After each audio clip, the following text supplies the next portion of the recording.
That thing, that was no dog. That was too big to be a dog. That thing was bigger than me. 911, what are you reporting? I got a strange going on out here. Something just killed my dog. Something killed your dog? Two of them across the creek at the big rocks.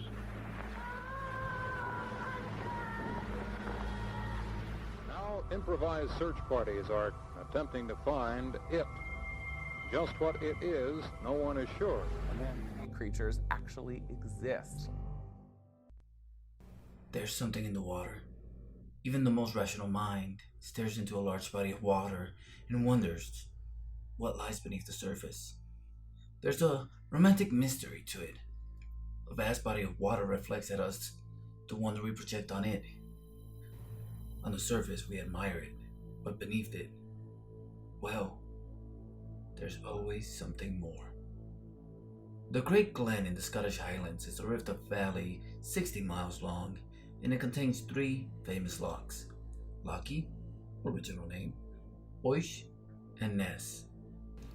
The last one has become infamous for the creature that is said to lurk in its dark waters that are deeper than the North Sea, very narrow in proportion to its vast length, and not known to freeze. It is around 22.5 miles long, and between 1 and 1.5 miles wide. A depth of 754 feet, with the bottom of the loch being as flat as a bowling green. Could a monster actually be hiding in the loch? Well, there is more water in the Lochness than all the other lakes in England, Scotland and Wales put together. It holds 263,000 million cubic feet of water, with a surface area of 14,000 acres, and could hold the population of the world 10 times over. If any body of water on Earth besides the ocean was going to house a giant monster, it would be this one. However, despite the numerous sightings for decades, there is still no proof that the Loch Ness monster exists. Or is there? There are plenty of believers. Amateur investigators have for decades kept a hopeful eye on the loch. To some, it's finding the monster that's become their life mission. Like me, they believe that sometimes the things that go bump in the night do exist. The modern legend of Loch Ness Monster was born when a sighting was reported to the local media on May 2, 1933. The newspaper, Inverness Courier, published an article of a local couple who claimed to see an enormous animal rolling and plunging on the surface. The story of the monster, a moniker chosen by the Courier editor, became a media phenomenon, with London newspapers sending correspondents to Scotland in a circus offering a £20,000 sterling reward for the capture of the beast. After the April 1933 sighting was reported to the newspaper on May 2nd, interest steadily grew, especially after another couple claimed to have seen the animal on land. On the 6th of December 1933, the first alleged photograph of the monster was taken by Hugh Gray, and it was published in the Daily Express. Though through analysis in 1963, Maurice Burton came into possession of 2 lantern slides, contact positives from the original negative, and when projected on screen, it revealed an otter rolling at the surface in a characteristic fashion. But back in the summer of 1933, the Secretary of State for Scotland gave the official order to law enforcement to protect the monster. In 1934, interest was further fueled by the surgeon's photograph, but more on that later. That year, R.T. Gould published an account of the Arthur's investigation and a record of reports predating 1933.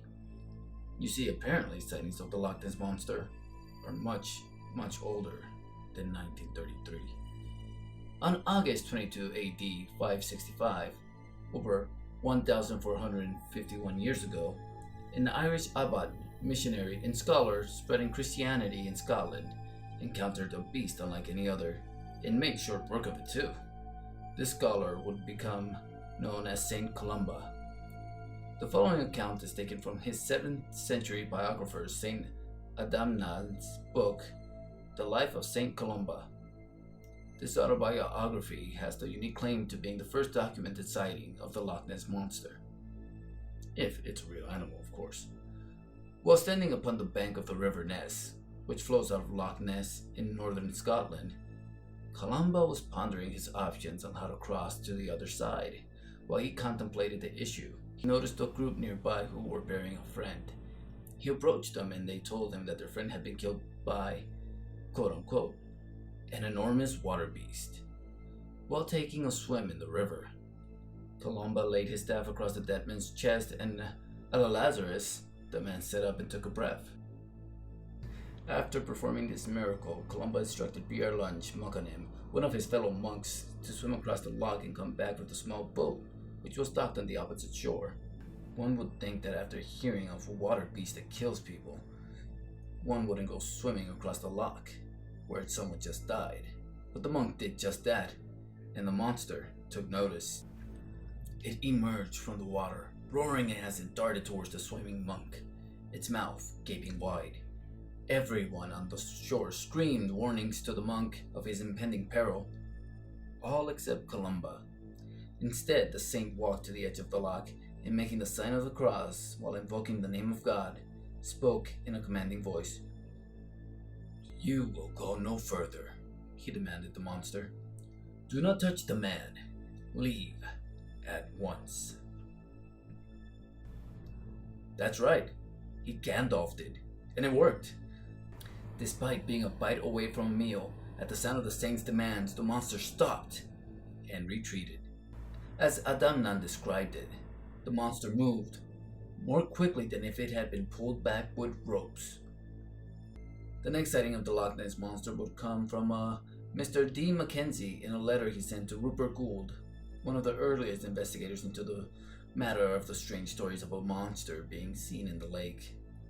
Gould received the letters on March 26, 1934, and printed this excerpt in his study of the Loch Ness monster. "I saw it about 1871 or 2, as near as I can remember it now. I was on the rock above Abrakan, taking home bracken in October, when I saw what I took to be a log of wood coming across the loch from Alduri side. The water was very calm at the time. I expected it to go down to the loch towards the river Ness at the northern end of the Loch Ness. When it reached the middle of the loch, however, it suddenly appeared to come to life, and it seemed to me to look exactly like an upturned boat, and went at great speed, wriggling and churning up the water in the direction of Uruquart Castle. It was about 12 o'clock on a grand sunny day, so it was impossible for me to be mistaken. It was an animal of some sort, and I have told the same story to my friends, and long before the present monster became famous.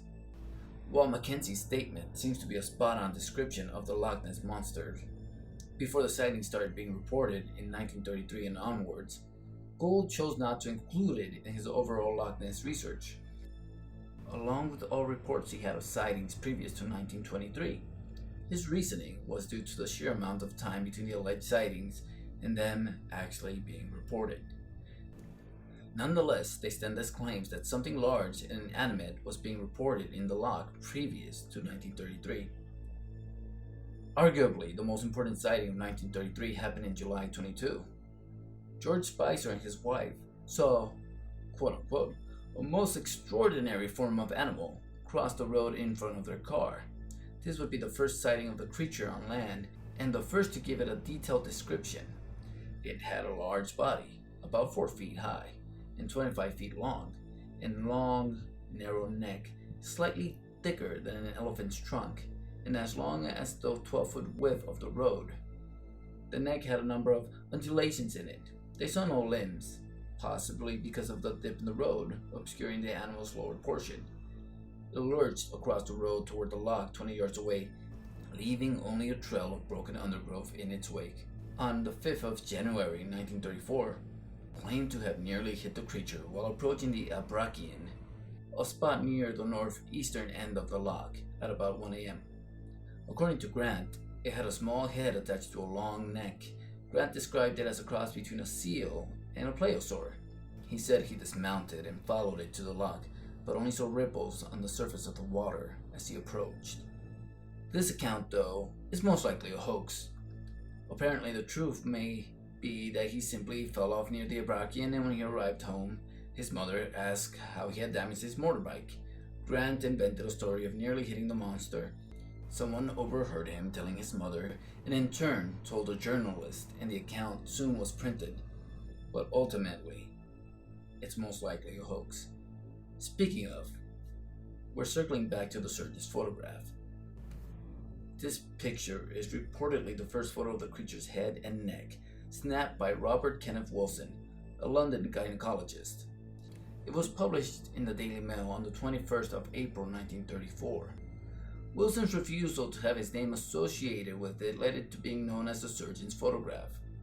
As Wilson tells the story, he was just staring at the lock when he suddenly saw the monster emerge, and he hastily snatched his camera. He only managed to take 4 photos, and of those 4 photos, only 2 exposures were clear enough to use as evidence. The first reportedly shows a small head and back, and the second shows a similar head in a diving position. The first photo is famous, though disputed, while the second's poor quality made it dismissible. For 60 years, the photo was lauded as hard evidence of the monster's existence, although skeptics claimed it was simply just driftwood, an elephant, an otter, or a bird. Any rational explanation. The photo scale was controversial also. It is often shown cropped, making the monster appear larger and the ripples like waves, while the uncropped shot shows the other end of the lock and the monster in the center. The ripples in the photo were found to fit the size and pattern of small ripples and not at all like large waves. Analysis of the original image fostered further doubt. In 1993, the team behind the Discovery Communications documentary Lochness discovered, analyzed the uncropped image, and found a white object visible in every version of the photo, implying that it was also found on the negative. It was believed to be the cause of the ripples, as if the object was being towed. Although the possibility of a blemish on the negative could not be ruled out, an analysis of the full photograph indicated that the object was small, about 2 to 3 feet long, probably a rope.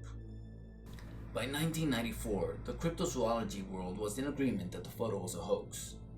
However, it has been called as much as early as December 7, 1975, by a Sunday Telegraph article that went largely unnoticed. A detailed explanation of the hoax was published in the 1999 book Nessie, The Surgeon's Photograph Exposed, which features the 1975 Sunday Telegraph article. The creature was said to be a toy submarine modified to look like Lochness. It was built by Christian Sperling, the son-in-law of Marmaduke Wetherell. Wetherell had faced ridicule at the hands of his boss at the Daily Mail after he found Loch Ness Monster footprints, which were also a hoax. To get even on the newspaper, Wetherell perpetrated his hoax with accomplices Sperling, Ian Wetherell, and Maurice Chambers. It's odd, but typically, it's the lack of evidence that stops people from believing in cryptids. But in the case of Nessie, there's much video evidence, though often it's inconclusive, and the vast amount of hoaxes have made it very difficult for pictures or video to be taken seriously.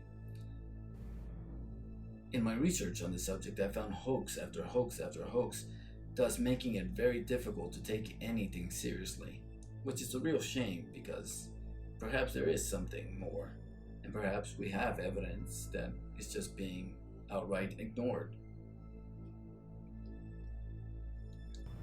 On the 29th of May 1938, South African tourist G.E. Taylor filmed something in the loch for 3 minutes on 16mm color film.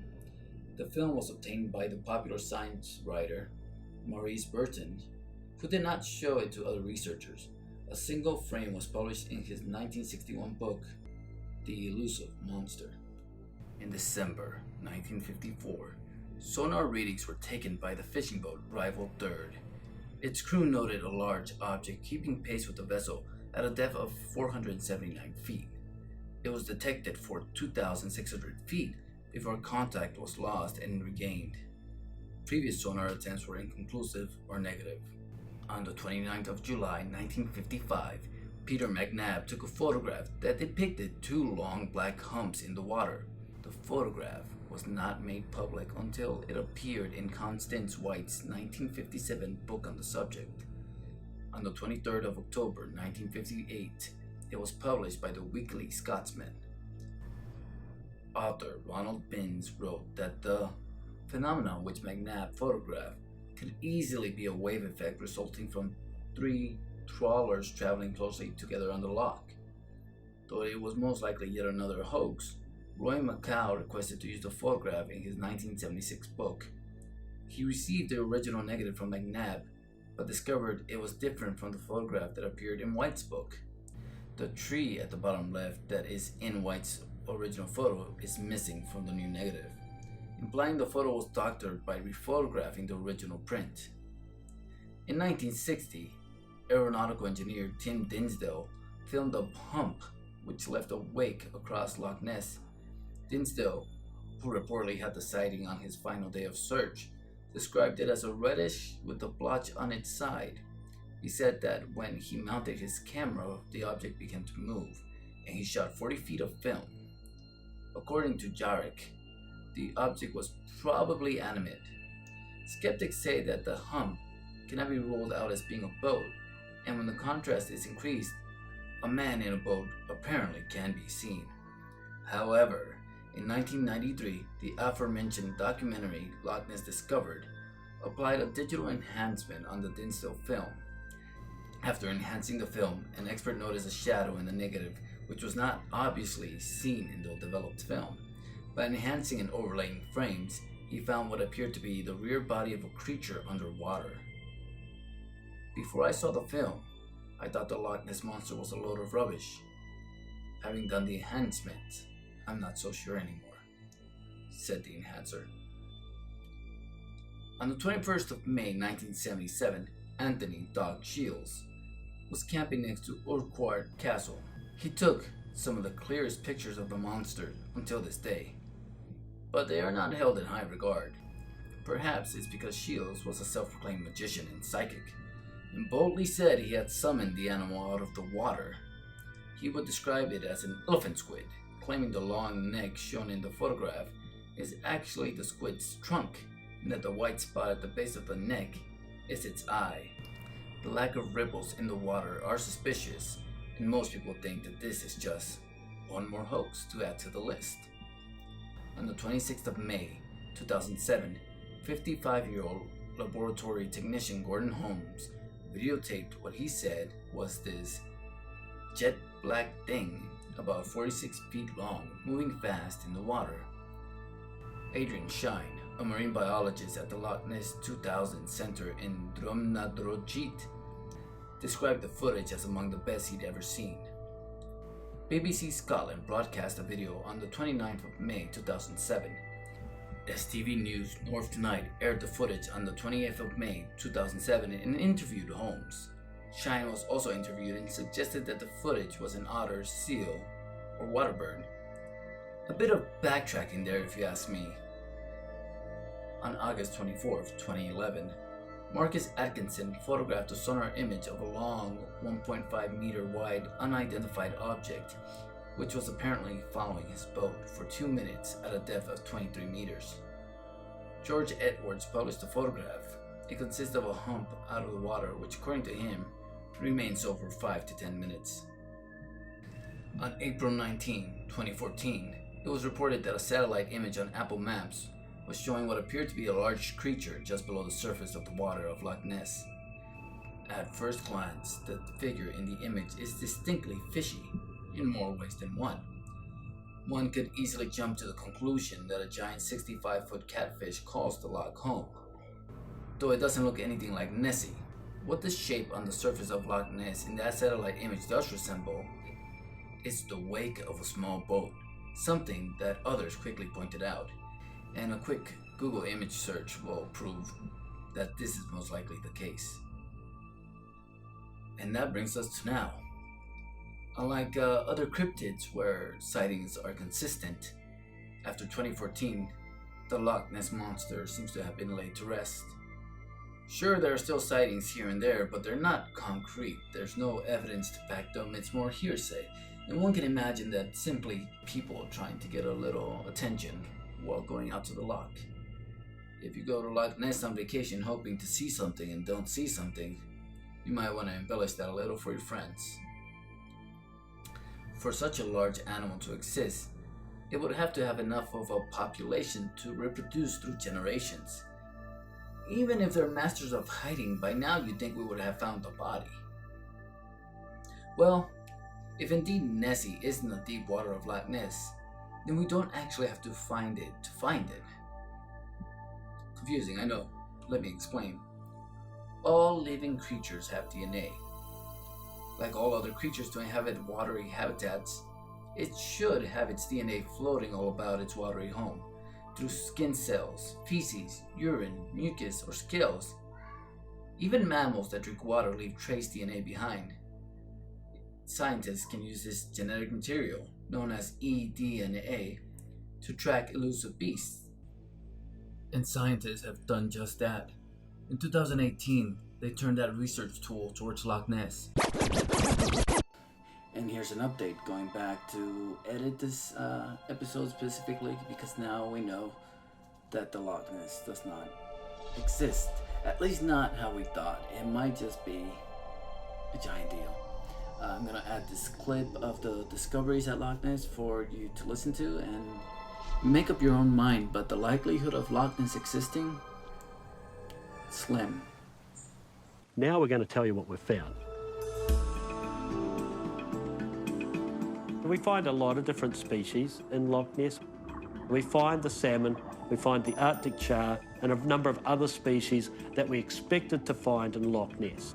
We also find evidence of a large number of terrestrial species. These are species that live in and around the loch. I wouldn't necessarily have thought of them as living in the loch, but they live nearby the loch. And these include things like red deer and badgers, weasels, and a number of other species. Neil knows the breathless question on everyone's mind is, what about the monster? First up, the theory that the Loch Ness Monster could be a giant catfish.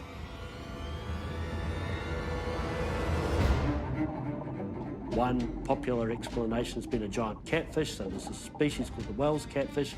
It's found in Europe. It grows to 12, 15 feet in length. It's a very, very big animal and pretty scary, I would imagine, if it turned up next to your boat. We went looking for evidence of that sequence because the Victorians supposedly had put it into the loch about 100 years ago or so. And we didn't find any evidence of that giant catfish. Next in the breach is the idea that the creature could be a giant sturgeon, a fish that can grow to enormous size, over 12 feet long. And we did not find evidence of a giant sturgeon, which had been another popular idea that Adrian Shine and others had discussed.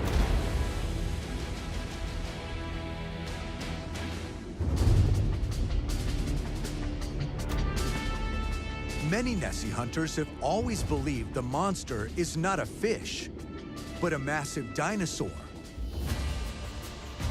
a plesiosaur, which would fit the descriptions of thousands of eyewitness sightings. There's obviously the Jurassic hypothesis, this notion that there is some sort of scaly reptilian creature, maybe a plesiosaur, that is stuck in Loch Ness, has been there for a long period of time. There doesn't seem to be any plesiosaur DNA in Loch Ness. I'm really sorry for those of you who have the Nessie plushie toys that look like a plesiosaur. There is nothing in the sequence that looks remotely like what we'd expect a plesiosaur or Jurassic Age reptile sequence to look like. A sequence like that should live somewhere in the tree of life between crocodiles and birds. Clearly these animals are extinct, but we can reconstruct what those sequences probably looked like.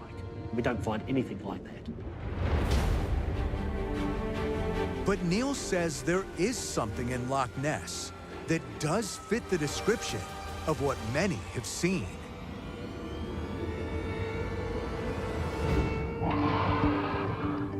We also explored this idea that maybe a giant eel explains the monster. And we do find an awful lot of eel DNA signal in our samples, distributed right throughout Loch Ness. So eel DNA is actually one of the more common hits that we get in our answer. There's an idea that there may be these things called eunuch eels that never actually breed, and they just keep getting bigger and bigger. It's plausible that you can have eels that could grow to, I don't know, 6, 9, 12 feet in length. And so perhaps this idea that there is a large eel of some shape or form